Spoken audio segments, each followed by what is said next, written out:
خواہش پہ جب نکلے بہت نکلے میرے ارما مگر پھر بھی کم نکلے، ایک جوڑے میں تو شادی نہیں ہو رہی ہے۔ ابھی کیا ہوا،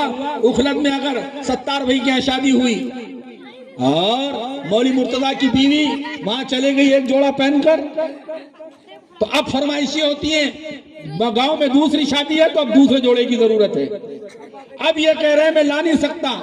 آپ کہہ رہے میں خرید نہیں سکتا، لیکن بیوی کہہ رہی ہے نہیں، یہ جوڑا فلاں نے دیکھ لیا، اب میں اس شادی میں پہن کے نہیں جاؤں گی، ورنہ عورتیں کہیں گی ایک ہی جوڑے میں 2 شادیاں کر رہی ہیں۔ پھر یہ دوسرا جوڑا انتظام کرنے کے لیے اپنے شوہر پہ دباؤ بنائے گی اور کہے گی کچھ بھی کر کے لاؤ۔ تو شوہر نے کیا کیا،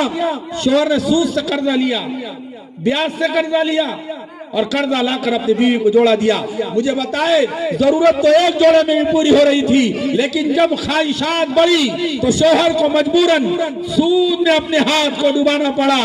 آؤ میں تمہیں بتاتا ہوں، سارا جھگڑا خواہشات کا ہے، سارا مسئلہ خواہشات کا ہے، اور پیغمبر نے ارشاد فرمایا لا یقمد احدکم حتی یکون ہواہ تبعا لما جئت بہ، جب تک تمہاری خواہشات میرے لائے ہوئے شریعت کے تابع نہ ہو جائے تب تک تم مومن کامل نہیں ہو سکتے۔ میرے بھائیوں بچاؤ اپنے آپ کو۔ آج ہمارا حال یہ ہے، ہم سے زیادہ فاقوں میں تھے صحابہ، ہم سے زیادہ فاقوں میں تھے محمد الرسول اللہ، ہم سے زیادہ فاقوں میں تھے ازواج مطہرات، ہم سے زیادہ فاقہ تھا امی جان کے حضرت عائشہ رضی اللہ تعالیٰ عنہ کے گھر میں، ہم سے زیادہ قصب و پرسی میں، بے قلی و بے قراری میں صحابیات اور صحابہ نے زندگیاں گزاری ہیں۔ آج ہمارا حال یہ ہے، کوئی گھر ایسا نہیں جہاں 3 دن سے کم اناج رکھا ہوا نہ ہو، ہر گھر میں 3 دن کا اناج موجود ہے۔ میں کم سے کم کی بات کر رہا ہوں، کوئی گھر ایسا نہیں ہے، اور کوئی مرد ایسا نہیں ہے جس کے پاس کم سے کم 5 جوڑی کپڑا نہ ہو، کوئی عورت ایسی نہیں ہے جس کے پاس کم سے کم 5-7 جوڑی کپڑا نہ ہو، اور کوئی مکان ایسا نہیں ہے جو آرام دہ نہ ہو۔ آؤ اس کے مقابل صحابہ کی سیرت پڑھو، جب ازواج مطہرات کے گھر کو خیر القرون کے بعد تب تابعین کے زمانے میں گرایا جا رہا تھا تو کسی نے کہا تھا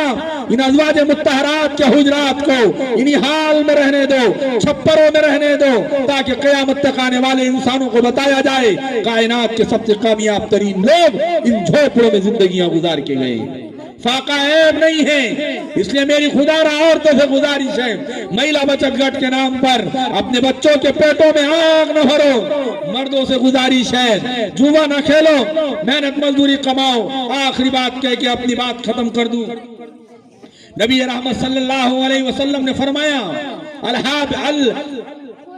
القاسب حبیب اللہ، اپنے ہاتھوں سے محنت کرو، اپنے ہاتھوں سے محنت کرو۔ محنت مزدوری سے کمایا ہوا پیسہ، اس میں برکت بھی ہے، اس میں خیر بھی ہے، اس میں اللہ کی مدد بھی ہے، اور اس میں شفا بھی ہے، بیماریاں بھی نہیں ہوگی، ضرورتیں بھی پوری ہو جائیں گی۔ اور اللہ کے نبی علیہ السلام نے یہ لقب محنت مزدوری کرنے والوں کو دیا ہے۔ اور بتاؤں، ہر پیغمبر کا ایک لقب ہے، آدم صفی اللہ، نوح نجی اللہ، موسیٰ کلیم اللہ، عیسیٰ روح اللہ، اور ابراہیم خلیل اللہ، اسماعیل ذبیح اللہ، محمد الرسول اللہ و حبیب اللہ۔ جیسے ہمارے نبی حبیب اللہ ہے، اللہ نے کہا یہ میرا محبوب ہے۔ اور جانتے ہو